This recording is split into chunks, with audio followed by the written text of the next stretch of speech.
Mayor Karachi नए कब्रिस्तानों के लिए तैयारी के लिए मुतहरिक। केमाड़ी में 200 एकड़ अराजी कब्रिस्तान के लिए मुख्तस कर दी। मेयर कराची की ज़ेर सदारत इजलास में डिप्टी कमिश्नर की ब्रीफिंग। मुर्तज़ा वहाब की अराजी पर जल्द तरक्याती कामों की यकीन दहानी। कहा, शहर में कब्रिस्तान की जगहों की कमी को पूरा किया जाएगा। शहरियों के मसाइल हल करने का भी असम।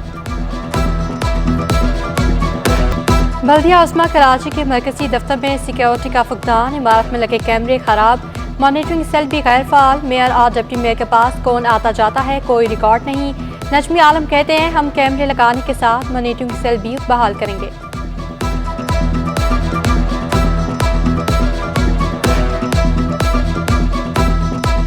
कैमरों का तो बिल्कुल कैमरों को सही किया जा रहा है, किसी ने केयर ही नहीं की उन चीज़ों की, तो ऐसा ख़राब हो गई। उनको हम अब सही कर रहे हैं, मॉनिटरिंग रूम बना रहे हैं। के इलेक्ट्रिक ने आवाम को सुहाने ख्वाब दिखा दिए। बिजली के बिल कम आएंगे और लोड शेडिंग भी खत्म होगी। सरमायाकारी और सस्ती बिजली के मंसूबों का प्लान तैयार करने का दावा। के इलेक्ट्रिक की सोलर, कोयले, पन बिजली के मंसूबे लगाने की तैयारी। इमरान राना का कहना था कि 484 अरब रुपए की सरमायाकारी की जाएगी। मंसूबों से फ्यूल प्राइस एडजस्टमेंट कम होगा।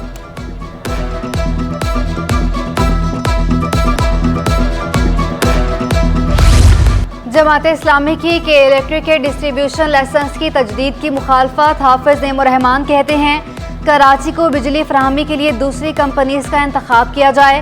के इलेक्ट्रिक पर सबसे महंगी बिजली बनाने का भी इल्ज़ाम।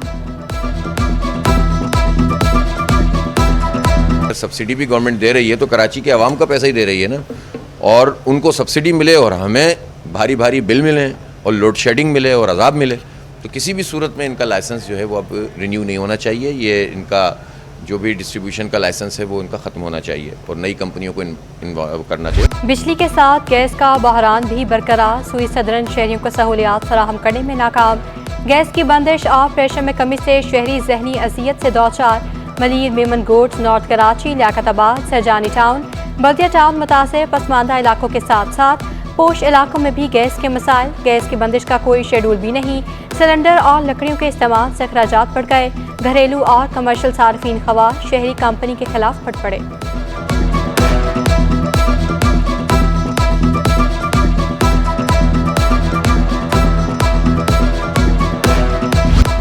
कराची में डेयरी फार्मर्स की मनमानियां। कमिश्नर कराची के अहकामात हवा में उड़ा दिए।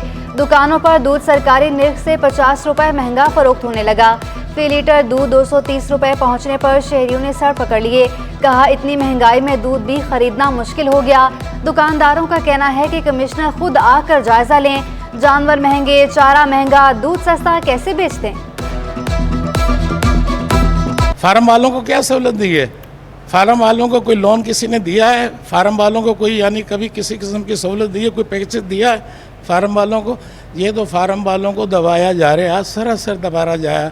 फिर मैं दोबारा बोलूँगा, कराची कमिश्नर को बड़ा गौर से यानी देखना चाहिए। महंगाई ने चाय पीना भी मुश्किल बना दी। दूध की कीमत बढ़ने से दस्तरखान से चाय गायब। घरेलू खवातीन दूध की बचत करने लगी। कहा, अब चाय सिर्फ सुबह के नाश्ते में मिलेगी।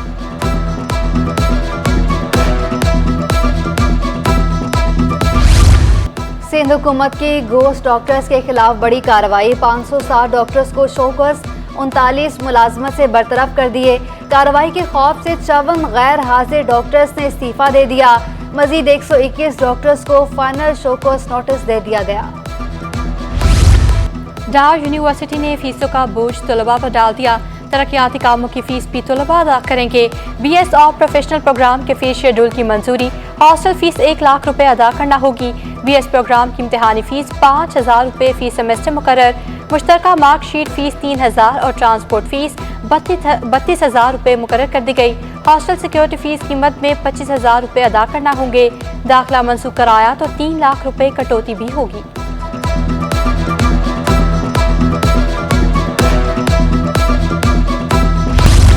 कोरंगी इंडस्ट्रियल एरिया में इंतजामिया की गफलत। नालों से स्लैब गायब। शहरियों को गुजरने में दुश्वारी का सामना। इलाका मकीनों का नालों पर स्लैब लगाने का मुतालबा। मेयर कराची से उम्मीदें वाबस्ता कर लीं। बोले, इंडस्ट्रियल एरिया को लावारिस ना छोड़ा जाए।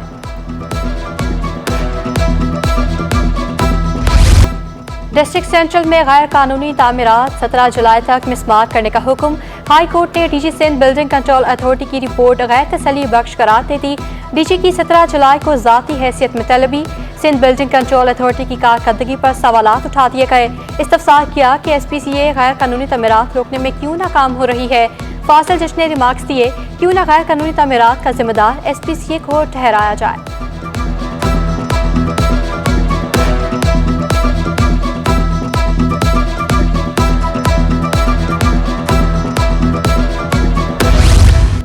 मलीर खोखरापार में पानी का कनेक्शन क्यों काटा? हाईकोर्ट ने वाटर बोर्ड से 1 हफ्ते में जवाब तलब कर लिया। वकील वाटर बोर्ड की 15 दिनों की मोहलत की इस्तदा मुस्तरद। समाअत 16 जुलाई तक मुलतवी। मैसेज बड़ा क्लियर है कि पाकिस्तान में रहने वाले तमाम ही बैनुल मज़ाहिब के लोगों ने इसकी सख्ती से मजम्मत की है।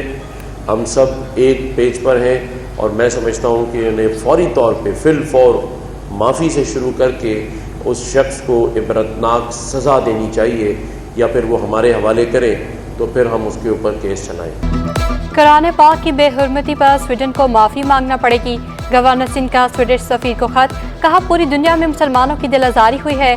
पाकिस्तान में हर मजहब के अफराद को मुकम्मल आज़ादी है।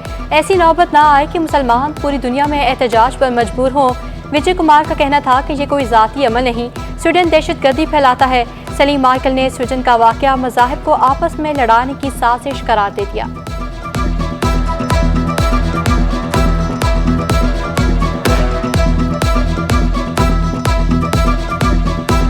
हम स्वीडन गवर्नमेंट से कहते हैं कि वह आलम इस्लाम के एक एक फ़र्द से इस अफसोसनाक वाक़े की माफ़ी मांगे और जो शख्स इसमें मुलविस है उसके खिलाफ कानूनी चाराजोई की जाए। पाकिस्तान स्टॉक एक्सचेंज में तारीखी तेजी। इंडेक्स में 2440 पॉइंट्स का इजाफा 43,899 की सतह पर बंद हुआ। मौशी माहिरीन सरगर्म। मार्केट में मजीद तेजी के लिए पुरुमीद। डायरेक्टर आरिफ हबीब ग्रुप एसद मेहनती ने मार्केट 52,000 पॉइंट्स तक जाती देख ली। कहते हैं 12 जुलाई तक तेजी रहने का इम्कान है।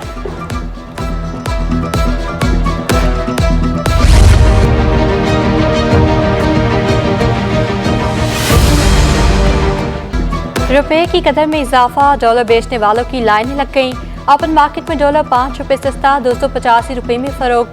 मलिक बोस्तान का कहना है कि डॉलर की फरोख्त के बायस कंपनीज के पास नकद रकम खत्म हो गई। अब तक 5 से 6 मिलियन डॉलर खरीदा है।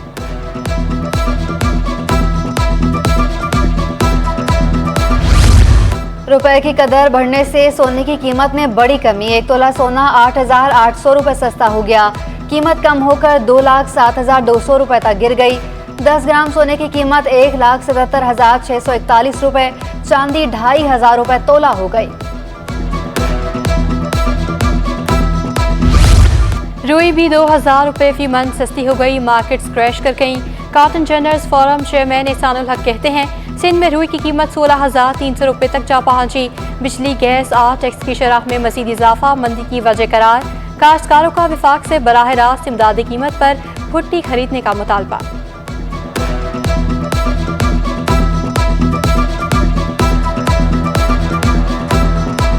में रुई के रेट 16,300। रुई की कीमतों में मंदी की बड़ी वजह टेक्सटाइल इंडस्ट्री को जो हम सब्सिडाइज रेट्स दे रहे थे गैस, बिजली और बिजली के, वो फेडरल गवर्नमेंट ने वापस ले लिए हैं, जबकि मार्कअप की शरह में भी खासा इजाफा कर दिया गया है और 2 रोज़ कबल भी बिजली के नेकों में 4 रुपये फी इजाफा किया गया है। रुई की खरीदारी बहुत कम कर दी है, जिसके बायस रुई की कीमतों में बहुत ज़्यादा मंदी का रुझान सामने आया है। IMF मुआहदा मुल्की मईशत के लिए सूदमंद करार। FPCCI नायब सदर शबीर मंशा कहते हैं, मुआहदे से मुल्की मईशत को बहुत तक़वियत मिलेगी। सरमायाकारों का एतमाद भी बहाल होगा। स्टॉक मार्केट में तेज़ी के तमाम रिकॉर्ड टूट गए। रुपए के मुकाबले डॉलर की कीमत भी कम हो गई।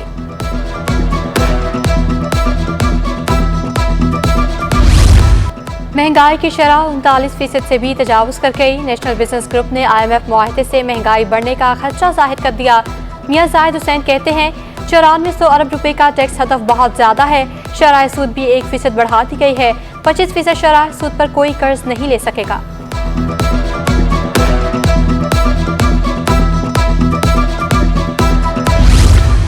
चेयरमैन कराची ब्रांच काउंसिल का भी बजट पर तहफ़्फ़ुज़ात का इजहार। अजीम हुसैन सदीकी कहते हैं, अंदाज़ा था कि कड़ा बजट आने वाला है। टैक्स का दायरा कर वसी करने की कोई कोशिश नहीं की गई। रेवेन्यू टारगेट मौजूद, टैक्स पेयर से पूरा नहीं कर सकते।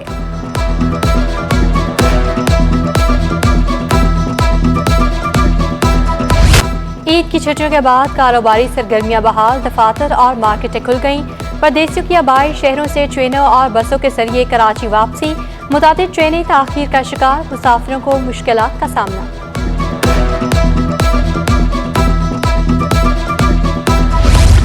खाने में बदपरहेजी, गोश्त का बेदरीग इस्तेमाल, फूड पॉइजनिंग के केसेस में खौफनाक इजाफा। 3 रोज़ के दौरान सरकारी अस्पताल में 1700 से ज़ायद केसेस रिपोर्ट हुए। ईद के दूसरे रोज़ 400, तीसरे रोज़ 600, गुज़श्ता रोज़ 670 से ज़ायद केसेस सामने आए। तमाम मरीजों की उम्र 12 साल से ज़ायद है।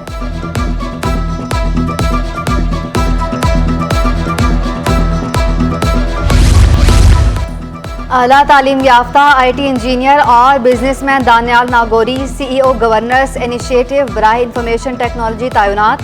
50,000 नौजवानों को IT तालीम के मंसूबे की निगरानी करेंगे। खिदमात एजाजी तौर पर सर अंजाम देंगे। और आर्मी स्पोर्ट्स जर्नलिस्ट डे पर अस्कर अली शाह स्टेडियम में तकरीब। कौमी क्रिकेट टीम के साबिक कप्तान सरफराज अहमद और टेस्ट क्रिकेटर फवाद आलम ने केक काटा। दिन बनाने का मकसद स्पोर्ट्स जर्नलिस्ट की अहमियत को उजागर करना है।